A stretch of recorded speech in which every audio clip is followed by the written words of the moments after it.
Okay, so I have the little handout, and we're going to, in a few moments, go over looking at these images.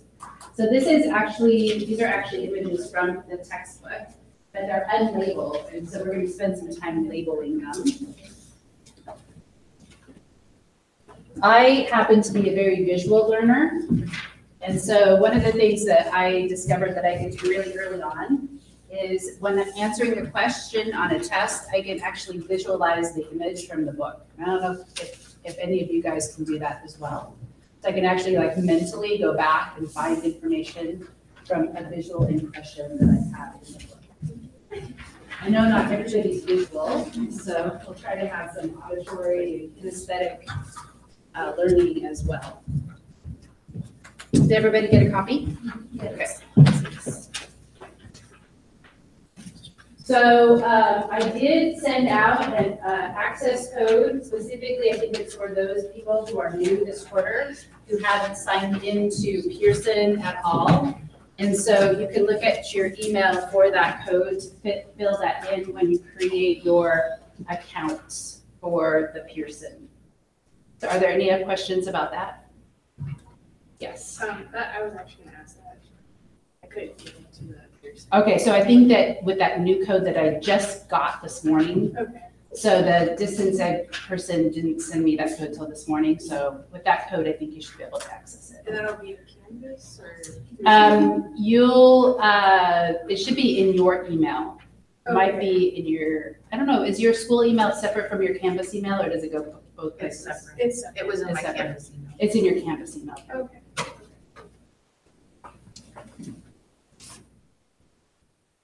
Okay, so we talked a little bit about the structure of the tissue and the structure of the cells. And now we're going to talk about the physiology. So the anatomy, the microscopic anatomy, is important, but really what's interesting about the nervous system is actually how it works. So this is the domain of physiology. So when we talk about neurophysiology, we need to talk about electricity because our nervous system is electric. So when we look at electricity as a form of energy,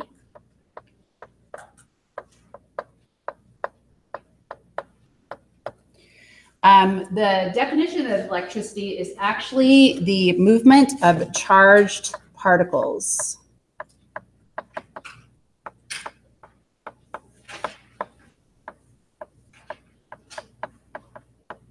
So what is the charged particle that like moves through electrical wire and might power our lights, for example? What is the charged particle that moves through the electrical wires? Does anybody know? Electrons. And so when we talk about, you know, electricity in the form of what we use, it's the movement of electrons. However, we do not use electrons in our body. Generally, there are no free electrons just moving through the body because they can actually do quite a bit of damage. And so this, in the body, it is the movement of ions.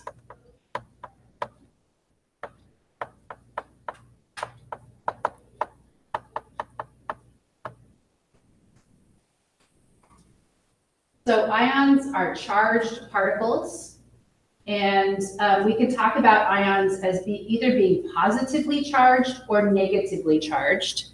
And so if they're positively charged, what are they called? Does anybody know? An ion that is positively charged is called a cation, actually. Okay, so this is a positive charge, a cation. And so an example of this would be sodium. So that is the what do they call that? The symbol for sodium is Na, and this is a sodium ion, so it has a positive charge. So what would be this ion? What's K? Does anybody know? Potassium. So this is potassium ion, and it is also positively charged. We can also talk about anions, which are negatively charged. So this is a negative charge. Maybe I should put these in parentheses. So a really important example of an anion in our nervous system would be chloride. So chloride has a negative charge to it. So when we talk about the electricity of the nervous system, the electrical impulse, it's not the movement of electrons per se, but it is the movement of these charged particles across the membrane of the neuron. So we need to talk about what is referred to as the membrane potential.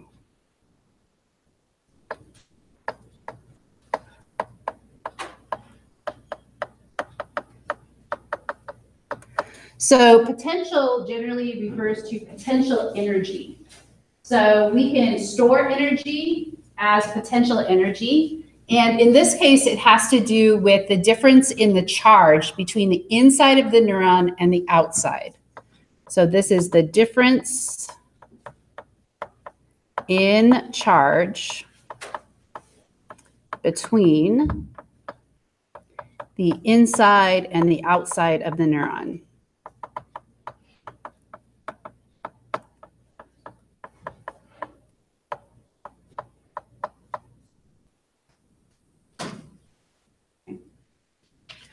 So if we looked at the inside of the neuron, so let's say that this is my outside and this is my inside, and this could be like the axon of the neuron. We can actually measure the difference in charge, and the inside is negatively charged compared to the outside when the neuron is at rest. Okay, so at rest, the membrane potential is about a negative 70 millivolts.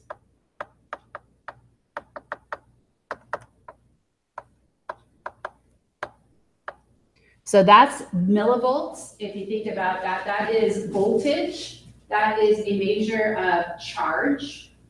So we talk about like how many volts pass through a wire, how many volts does a particular piece of equipment take, right? So that's the same thing, but in this case, it's just measuring the difference in the charge. And this is potential energy because what tends to happen is that the charge would tend to equilibrate. So you predict that things would move across this membrane until the charge was equal. So maintaining this difference in charge actually takes energy, and then stored energy can be released when we depolarize this membrane, right? So when we actually go back to it being equilibrium, that would be releasing of energy. So when we look at the relative amounts of those ions inside and outside of the cell, what I'm going to do is I'm going to draw them based upon the size of my symbols are going to be based upon the concentration, okay? So I'm going to put a little sodium here. Okay, so that's a little. And so I'm going to put big sodium out here.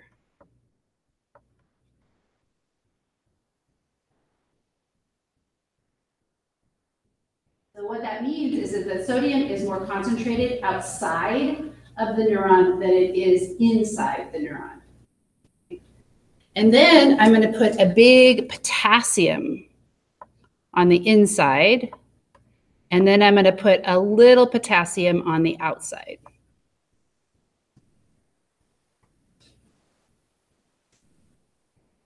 Now you'll notice that these are both positively charged. So you want to ask, well, why is the inside more negatively charged?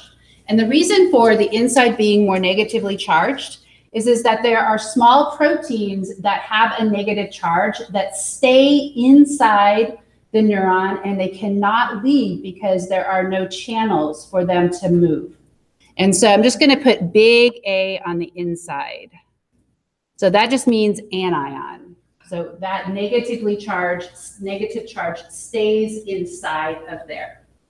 And then we'll talk about chloride in a little bit. So we're just going to talk about sodium and potassium at first. Okay. So if we talk about this, we can actually use little tiny micro, and this is actually on your diagram, I think, on that first page, right? So you could fill this in if you wanted to. The voltmeter is measuring in negative 70 millivolts. There is a positive charge on the outside and a negative charge on the inside. Okay, so this is actually a neuron at rest.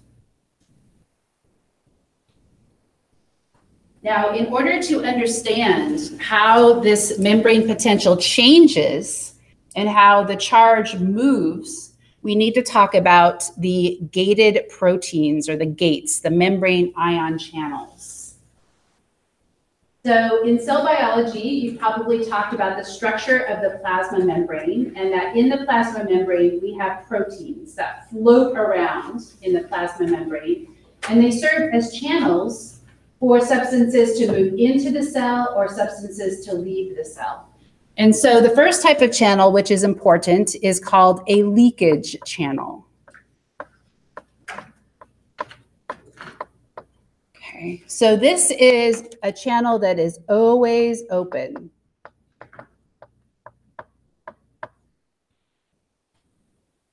So what that means is that the ions are going to tend to move from more concentrated to less concentrated. So ions diffuse from a higher concentration. So I'll just abbreviate concentration as CONC, concentration, to a lower concentration. Okay. So looking back at your notes, how is sodium going to diffuse? Is it going to diffuse into or out of the cell? Is it going to, because is it at higher concentration? Where is it at higher concentration? Outside. So how's it going to diffuse? In, right? So sodium diffuses in.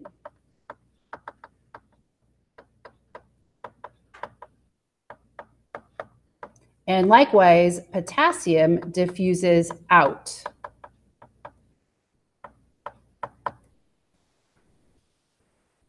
Remember that the anions are stuck inside the cell. There's no channels for them, so they're stuck inside. Okay. When they diffuse, that is actually a form of energy. That's a form of movement. Now, besides, well, first, the leakage channels for the potassium at our higher concentration. So I'll put more of these.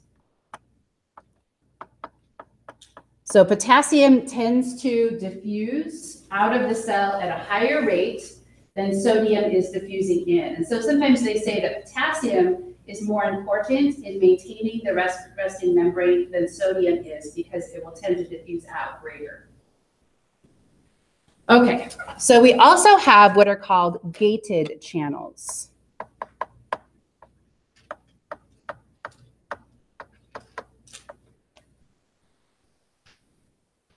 These can open and close.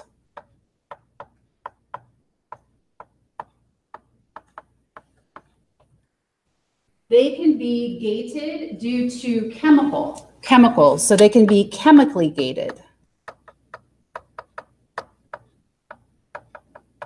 And what this means is that a chemical can bind to the channel and open it up. So one type of chemical that can bind to some channels and open them up would be neurotransmitters. So neurotransmitters can bind and open channels up. So this binding of a chemical opens the channel.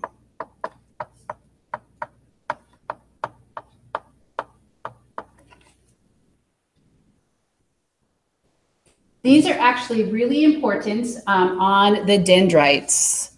So these are like located on dendrites. And so you'll remember from our discussion of what a neuron is the dendrites are receiving the information and the axon is transmitting it. So then we also have voltage gated channels. So voltage just means a change in the membrane potential. So a change in the charge between the inside and the outside can actually open the gate up and cause ions to move. So this would be a change in the membrane potential.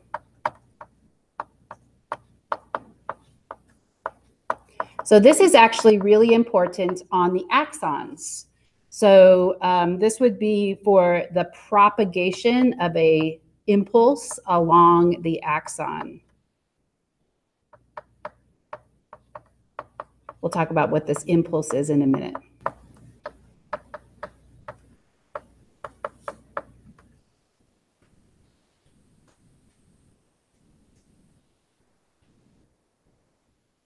Okay, so because we have these leakage channels, in order to maintain the resting potential, we actually have to utilize some energy. So the neurons are actually one of the most expensive cells energetically in the body.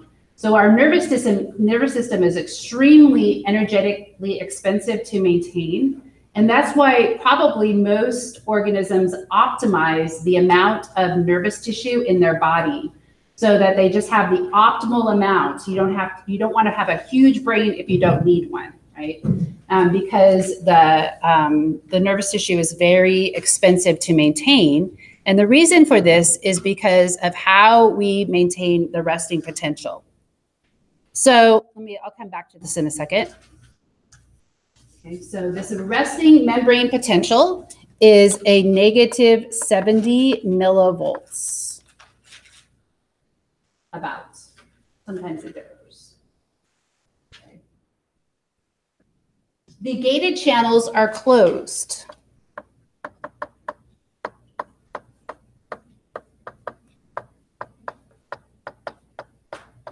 At rest. But the leakage channels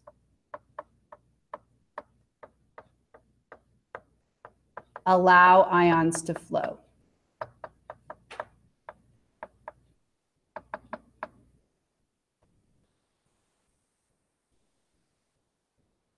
Generally, when we talk about a resting membrane, we say that there is no impulse being generated.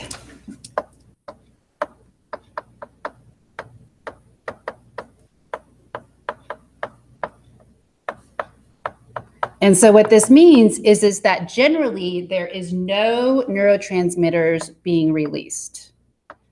There's just an exception, which we'll talk about in the eye.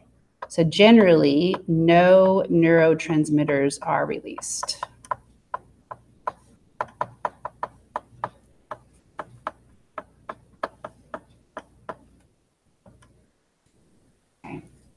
But because those leakage ion channels are always open, you would predict that over time, sodium and potassium would equilibrate. So that means that they would become the same concentration on both sides of the membrane, but they don't. And so during the resting potential, we have the sodium-potassium pump.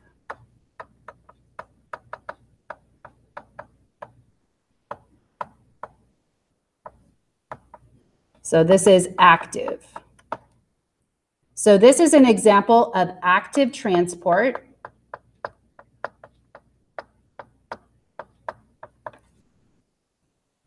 Active transport means that it takes energy in the form of ATP. So ATP is the energy currency, adenosine triphosphate. It's a high energy molecule that when it releases a phosphate group, can then be used to pump ions against their concentration gradient. So if this is moving sodium against its concentration gradient, how is sodium being moved by the sodium-potassium pump? Is it being moved into the cell or out of the cell?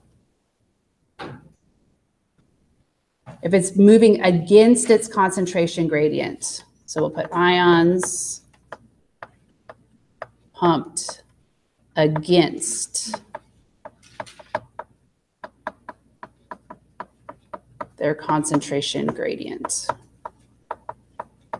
Okay, so sodium is pumped out.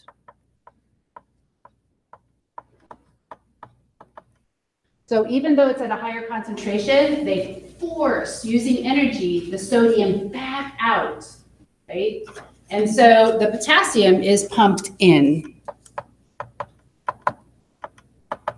So being pumped, this active transport, is exactly the opposite of diffusion, which is a passive process and does not take energy.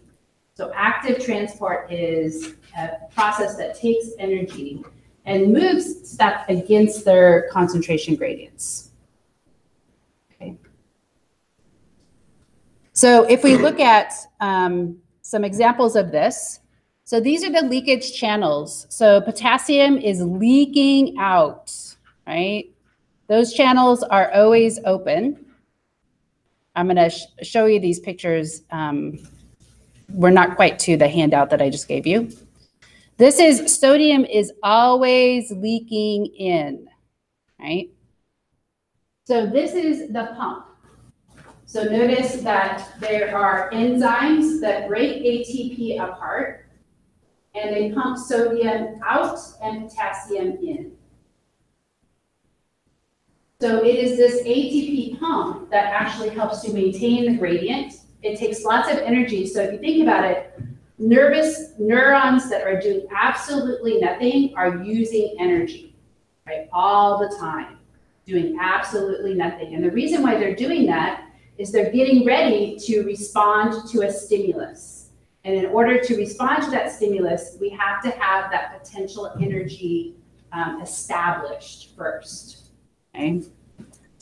So if we look at those concentration ions, remember that sodium is more concentrated outside, and this is millimoles, than inside.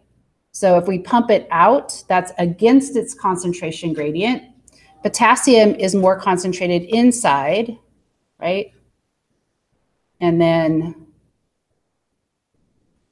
so we're pumping potassium in, and that would be against its concentration gradient. Okay, so this gets to what, an action potential is. So I'm not going to use that picture yet. So action potential is when a neuron is not at rest.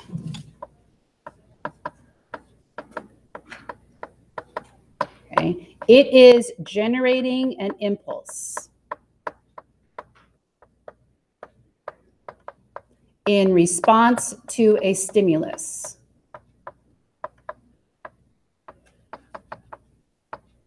And like the action or the resting potential, which is a -70, there generally is a positive 30 millivolts.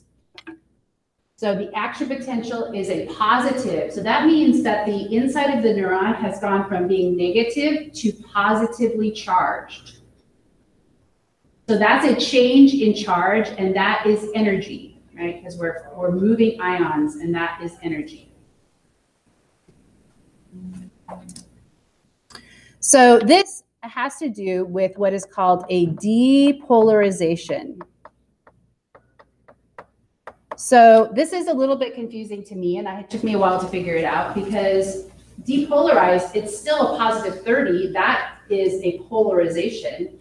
But if you think about it, we're going from a -70 to a positive 30. So we're moving towards 0.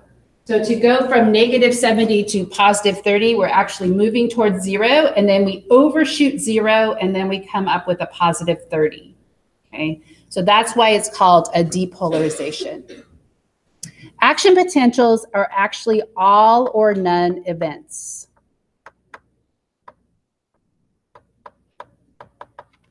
So you can't have like weak action potentials or strong action potentials.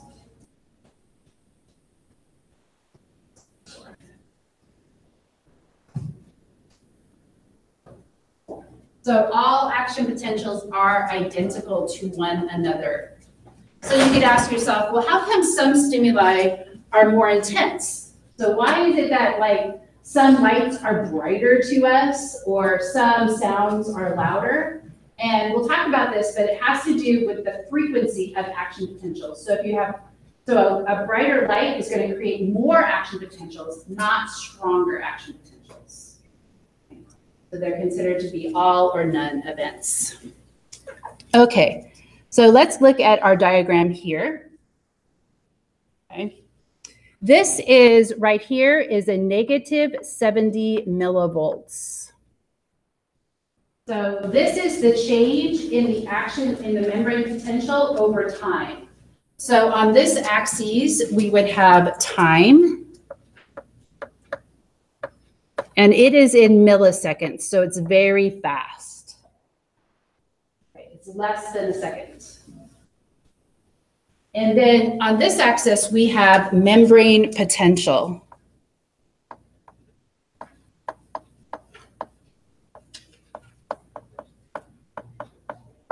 Okay. So 0 would be about right here.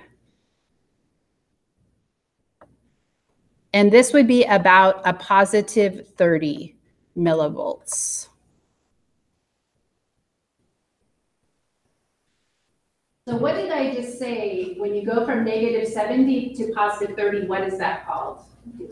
Depolarization. So this part of the graph is called depolarization. Oops, spelled that wrong.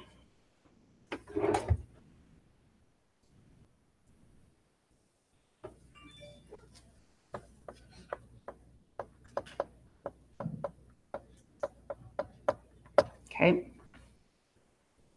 So then when it moves back down to a negative 70, this is called repolarization.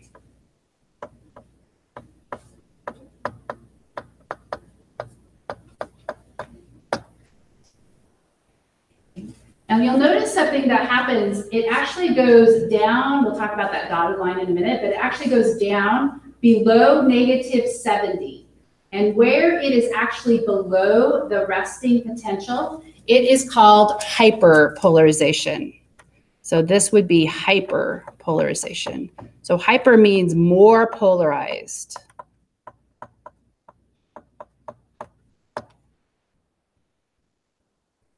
And then we have the resting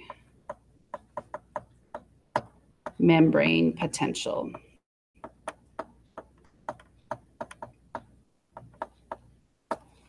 So this whole process of becoming depolarized and repolarized is what is referred to as the action potential.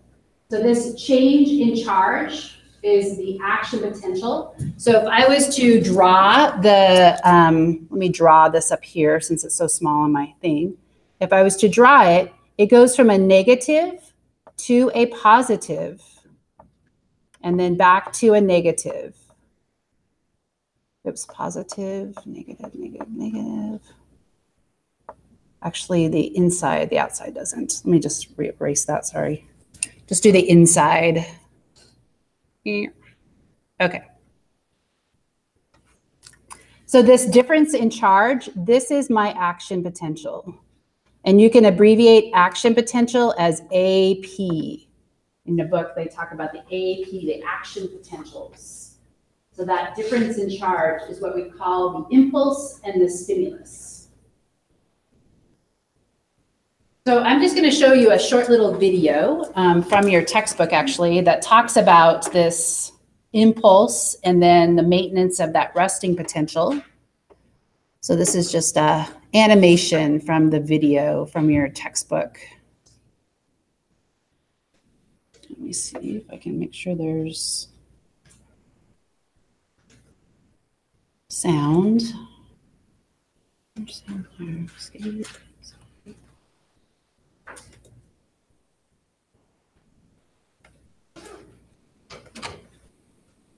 Ah, what did I just do?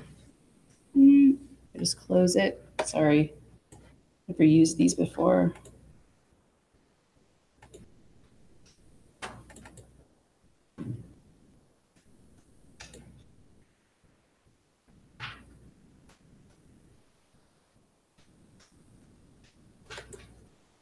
Okay, you can open back up.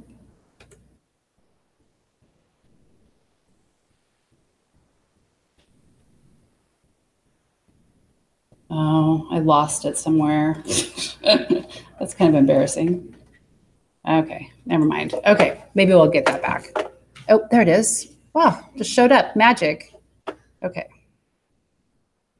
I just need to The change. human brain alone contains about 100 billion nerve cells called neurons.